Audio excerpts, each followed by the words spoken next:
સુરત નવી civil hospital ખાતે સફાઈ કર્મચારીઓ હડતાળ પર ઉતર્યા હતા। પગાર સમયસર ન થતા વિરોધ પર ઉતરેલા સફાઈ કામદારોએ વિવિધ માંગણીઓ કરી હતી।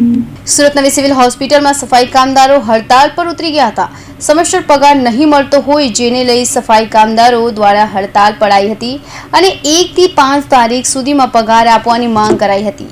કોઈ પણ પ્રકારની સુવિધા પણ ન આપવાતી હોય અને આઈ કાર્ડ સહિતની માંગણી પર સફાઈ કામદારો દ્વારા કરાઈ હતી અને જો કોઈ નકલી કર્મચારી બનીને આવે અને ચોરી કરે તો અમારી નામ ખરાબ થાય તેમ પણ સફાઈ કામદારોએ કહ્યું હતું।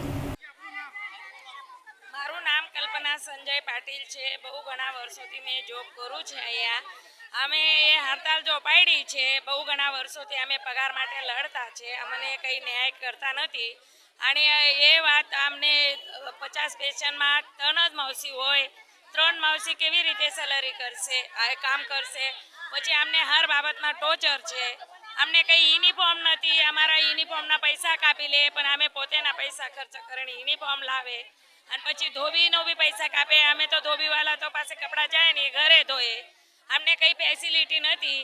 અને આ લોકો વારાફરી હા તમારું કરી દેશે, આ લોકો કંઈ કરતા નથી। અને પછી તહેવાર જો આવે, કેમ ગવર્મેન્ટવાળા લાખ રૂપિયા પગારવાળાને રજા છે, અમે કોન્ટ્રાક્ટમાં છે, એનું મતલબ એવું નથી। તો અમને તો તહેવાર માટે બી રજા જો પાડવા જાય તો આ બેન એવું ધમકી આપે તો તમને 15 દિવસ ડ્યુટી પર લેશે નથી બધાને।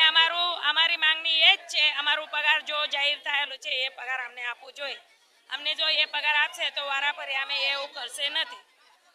અને બહુ ઘણા અમને ટોર્ચર કરે, હર બાબતમાં ટોર્ચર કરે। શાના માટે ટોર્ચર કરે? સિસ્ટરો ટોર્ચર કરે, ડૉક્ટરો ટોર્ચર કરે। સિસ્ટરો અમને જમવા ટિફિન ખોલીને બે લાવે ઊભા થઈ જમાસી। અને આ લોકો પાસે અમારું ઊંધી સિંધી કમ્પ્લેન્ટ આવે તો અમને નોકરીથી કાઢવાની ધમકી આપે। આ સુપરવાઇઝર પૂજાબેન સુપરવાઇઝર હેરાન કરે આ લોકો જે છે સુપરવાઇઝર। અને કંઈ બી જો કહેવા જાય તો અમારો કોન્ટ્રાક્ટવાળાને કહેતા છે તો કોન્ટ્રાક્ટવાળા કે મારા અંડરમાં કંઈ આવતું નથી। તો હવે કોના પાસે જાય? અમે 2-3 જણ ગયેલા હતા અને અમે 10 જણનું ગ્રુપ કરવાનું કે આ લોકો અમારું સંગઠનો તોડી મૂકે।